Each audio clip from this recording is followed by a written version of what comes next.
this top comes out. Whoa! There is some stuff in there. I'm actually shocked. I thought it was supposed to be more sealed. In addition to the cabin air filter that's inside the Model Y, there's actually a HEPA filter. This isn't necessarily unique to the Model Y Juniper. They started doing this in the 2020 all the way to 25 version, I guess, of the Model Y as well. And they started putting a HEPA filter. There's 2 giant filters, and that's what actually gives you ability to do bioweapon mode. Or is it bioweapon mode or biohazard? But one of those modes that basically is able to filter out all those particles in the air. And one really cool feature that Tesla started doing was they started adding the AQI, which is the air quality index inside your weather. So if you click on the weather, you can see the AQI. You can tell you whether it's super dangerous or super clean and so on. So if you are sensitive to some of that AQI or the air quality, that's really a good feature. I look at it every morning when I go out, right? So the HEPA grade is really useful for those, we had a fire nearby state, somewhere in Georgia, or I forgot, Georgia or North Carolina, and it kind of came over to the Chattanooga area. And that's when, I have a 3-year-old and, I don't want my kids to be smelling that air, so I put like the bioweapon mode, right? So that's like a context of like how I would use it. It may be different. People have joked around that they use it for farts. That's one thing that they say. So what you need is you need a T20, Torx 20. You also need a 10 millimeter, okay? So we're gonna be using both of those. One other feature, or not feature, but tool that I would recommend is going to be a trim removal tool. So we actually sell this. You could buy it at TESBROS.com. It's such a good tool for really any cars, whether it's Tesla or anything, so you don't damage your car. Typically, I put this underneath like this, and then I could go up. Now I can put my fingers underneath, pull up, and then I could kind of go from side to side. And once I get here, I can pull this up, and then I could pull my finger from the top as well. You see how I was able to get that a lot easier. Okay, and then there you go. And then once you get one side, the other side gets easier, because now I can just put my fingers under both top and bottom, and then boom, there you go. So you just want to remove this right here. Be careful, don't muscle it too much. I'm gonna go ahead and put it under here. It's just a bunch of clips, there's nothing to be removed. So one thing I want to point out is that the newer Model Y and the 3s actually, the reservoir for the windshield wiper fluid is actually in the bottom now, which I think is a really big change, because historically, when you wanted to change this filter out right here, the reservoir was right here, so you have to actually remove that in order to access here, which is an extra step. So no longer need to do that, which is really, really cool. So I made sure that the car is already off, no air is flowing. There's just gonna be 2 bolts that you need to remove. So I got my little impact, and there's a 10 millimeter right here, and then you just need to remove it. All right, don't lose it down there. Really long bolt right there. And then there's another one, exactly the same spot on the other side. Once you remove that, what I like about removing this as well is you don't have to remove this whole tub right there. And then you could actually remove this. This is heavy, guys. This is not light.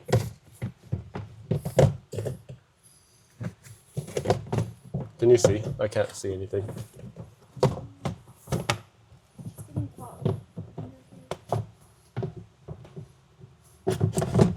Yep, there we go.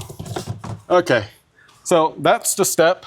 I'm gonna go ahead and make space right here and then put it right here in the front so that you guys can see really well.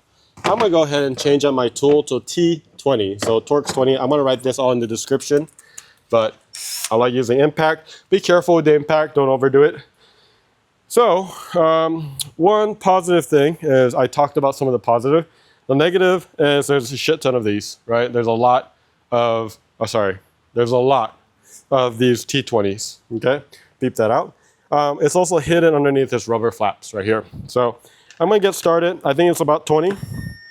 That's 1, that's 2, that's 3, 4, that's 5 in the bottom. Okay, again, T20, guys. That's 5 right off the bat. All right, now you go to the side right here. There's 6. Actually, there's nothing in the side. It's just the top. There's 7. I think there's 10 total then. There's 8, 9, and 10. Oh, there's 1 on the side on this one. Okay, so 10 total clips. Once you do that, check this out.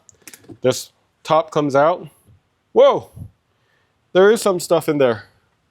I am actually shocked. I thought it was supposed to be more sealed. I got this little... What is that, like buds? I don't know. Whatever it is. It's from probably this tree that I sometimes park under. Don't park under trees. I'm going to go ahead and clean it. I'm not actually going to replace this. There's really no need for me. So instead of me doing this one by one, you should vacuum it instead of doing that. So I'm going to grab a vacuum real quick. We can get a close-up of that while I get that. Can I show you the HEPA? It's 2 filters, guys, not 1. So I'm going to grab my trusty vacuum right here.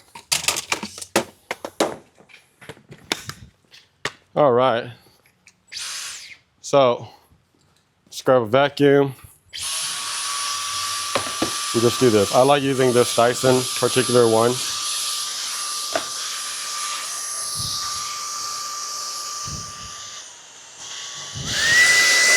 All right, max setting.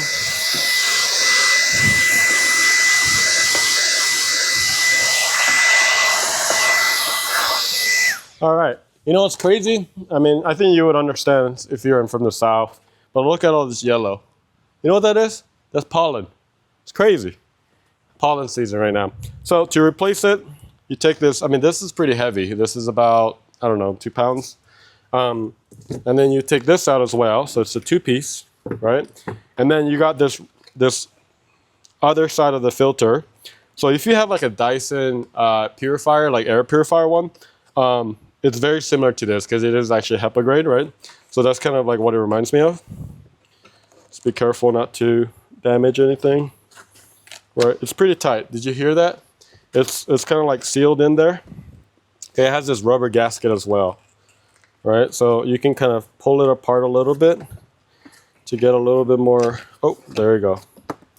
And once you get under there, yep, right there. And you just remove it. I like how in the parts they actually show like airflow and what direction it's supposed to be. But this comes out. Same thing right here. 2 pieces, guys. Just pull, and then be careful. These are plastic. You don't want to break it if you're trying to reuse it.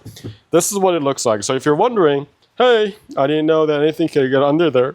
Yeah, well, there is an air intake, right? It has to go in and out. There's a flow, right? So there is airflow going inside of it. So sometimes, yeah, if there's stuff right here, it could kind of go under like you saw right there. So I'm glad I actually opened it up and looked at it. So this is what the frame looks like, guys. Not much different from the previous Y, but on the Juniper, this is how it's done. Let's go ahead and put this back to seat it. Make sure you put it all the way down, and it seats perfectly, like so. And the same thing right here. The main thing is making sure all this is really tight, and then you put this. It's a little bit different color. This is more charcoal. This is more like whiter right here. And then go ahead and charcoal on the top. This one goes in a lot easier, just like that. And then basically, once you're done, you seal the deal by basically just putting it on top. And then the grooves are pretty, I think, self-explanatory. You could kind of see all that. And then grab all of them. Let's go ahead and put this all back. Your 10 screws. Again, guys, you're working on plastic. Do not overpower this. Do not go on full blast on an 18 volt and get too excited. You're just gently putting it back. Or you could use a hand tightener if you want. But I don't got no time for that. Okay, not like that. Okay, so that's 5 right here. One tip too is Tesla does actually a really good job. They have a whole do-yourself section, and then there is a manual inside your car as well, a digital manual. And a lot of these resources can also be found there. So I really appreciate you guys for watching our videos as well. But, you know, I'm just kind of making it known, like, you do have resources as well. But I do think it's a little bit easier when you see someone else do it, right? So that's why we make this video, so we want to help you. We are currently sourcing. At the time of this video, we might even have it by when you're watching this, but we are sourcing a HEPA. The reason why we don't sell it is this is typically not replaced very often. And also, if you have like warranty or something like that with Tesla, they typically tend to replace these. So once that's done, I think the hard part, we can give you a sneak preview of what's under there. We've removed the frunk a lot of times, but that's actually your lithium ion battery. It's actually a 16 volt compared to a standard 12 volt that you see in most cars. On the Cybertruck, it's actually a 48 volt architecture, which is super cool, but that is kind of cool. And then you got brake fluid right here. Your reservoir, like I said, is in the front, and you got quick disconnects. This is actually for firemen, if you had to disconnect the power.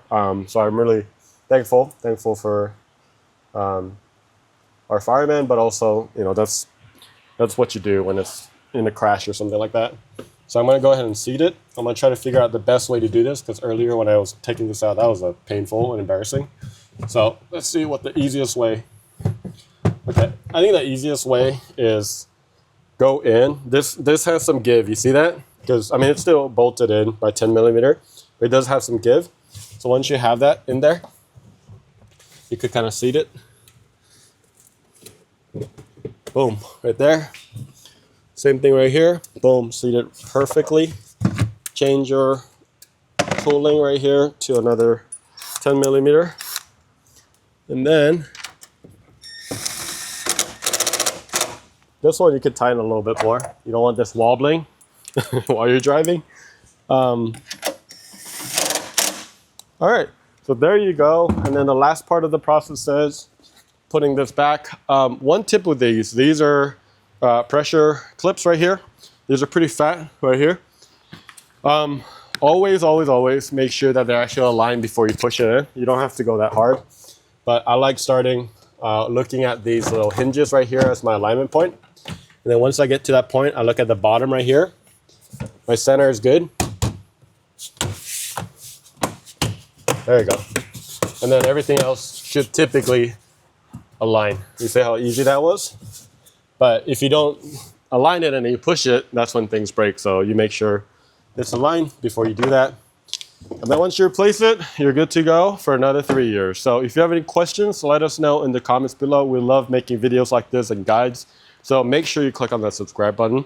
But we'll see you later. See ya.